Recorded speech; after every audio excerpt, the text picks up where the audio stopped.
ভালোবাসিস সবচেয়ে বেশি, অথচ তোর কথায় কোনো কাজ হলো না। এখনো সময় আছে, ওই মেয়ে লোকটাকে তুই তাড়িয়ে দে, তা না হলে তুই হেরে গেলি, তুই হেরে গেলি, তুই হেরে গেলি।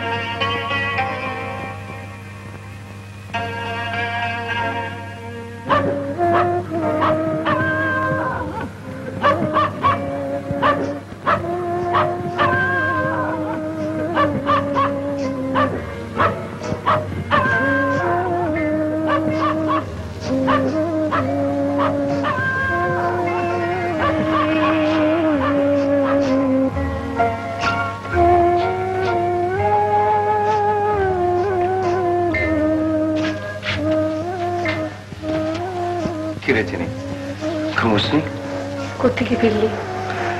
গ্যারেজে গাড়ি রেখে এলাম। তোর সাথে কথা আছে।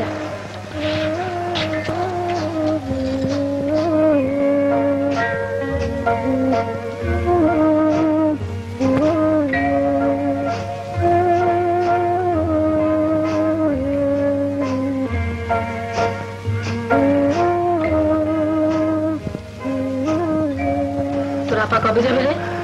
বলেছি তো, খুব শিগগির চলে যাবে। সে তো 1 মাস ধরে বলছিস। সে যাক বা না যাক, তুই এত ভাবছিস কেন? লোকের কথা তো আমাকেই শুনতে হয়। কবে যাবে? সেটাই তো তোকে বোঝাতে পারছি না। তার যাওয়া না যাওয়া কোনোটাই আমার উপর নির্ভর করে না। তবে ওর স্বামী ফিরে এলে তবে তো সে যাবে। আসে না কেন? তা আমি কি করে বলবো? তবে সে আসবে তুই জানিস কি করে? অনুমান করছি, কারণ আইনত ধর্ম তো সে তার স্ত্রী। কিন্তু স্ত্রীকে তো সে ভালোবাসে না। তুই কি করে জানলি? কোনো মানুষ তার স্ত্রীকে এভাবে ভুলে থাকতে পারে না। আর যদি ভুলে থাক, নিশ্চয় কোনো কারণ আছে। তুই মদ খাওয়া ছেড়ে দিলি কেন? তোর তো খুশি হওয়া উচিত। আমার কথা ছেড়ে দে রাজা, তোর কথা বল। পুরনো ব্যবসা ছেড়ে দিলি কেন? তুই তো বলেছিলি। কিন্তু আমার কথায় তো তুই কিছুই ছাড়িসনি। চিনি, তুই কি বলতে চাস স্পষ্ট করে বল। তুই তুই কি আমাকে সন্দেহ করিস?